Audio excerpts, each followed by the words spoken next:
Assalamualaikum warahmatullahi wabarakatuh. Tugas mata kuliah hukum bisnis yang membahas tentang konflik di perairan Natuna.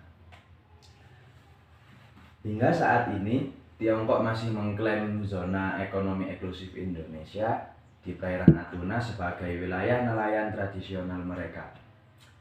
Kini, pemerintah didesak harus menerapkan strategi kehadiran laut untuk menjamin kedaulatan di perairan tersebut. Untuk kesekian kalinya, terjadi ketegangan antara kapal pemerintah Indonesia dengan kapal Tiongkok di perairan Natuna. TNI Angkatan Laut bahkan sempat melepaskan tembakan peringatan kepada kapal pencuri ikan berbendera Tiongkok.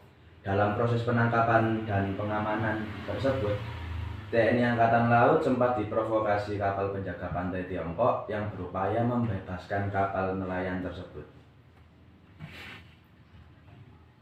Tindakan tegas TNI Angkatan Laut tersebut mengundang protes pemerintah Tiongkok. Tapi protes tersebut dijawab oleh Presiden Joko Widodo dengan mengunjungi Pulau Natuna dan menggelar rapat di kapal perang KRI Imam Bonjol yang menembak kapal nelayan tersebut. Sehingga perintahnya adalah kita tetap harus melaksanakan pengamanan di sana. Dan beliau sangat setuju untuk kita menambah atau membangun pangkalan di sana. Pulau Natuna terletak di ujung utara Negara Kesatuan Republik Indonesia. Zona ekonomi eksklusif Indonesia dari Pulau Natuna membentang hingga ke perbatasan Tiongkok. Wilayah ini juga diklaim oleh Tiongkok sebagai daerah nelayan tradisional atau traditional fishing zone. Namun klaim itu tidak diakui oleh negara manapun. Perairan Natuna memang kaya akan sumber daya ekonomi.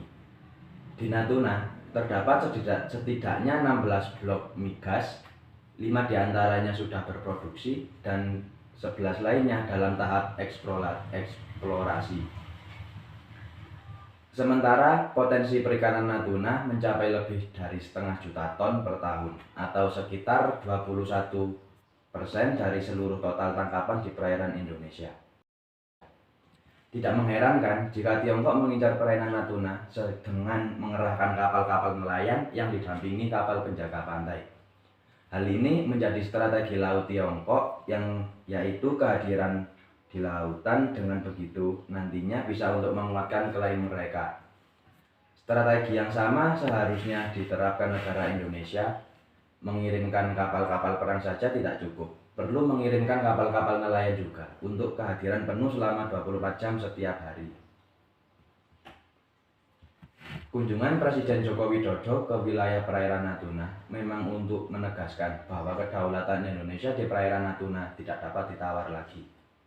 Namun selain kunjungan juga harus ditindaklanjuti dengan kehadiran kapal-kapal nelayan dan kapal-kapal perang Indonesia selama 24 jam untuk membuktikan bahwa Indonesia berdaulat di wilayah tersebut.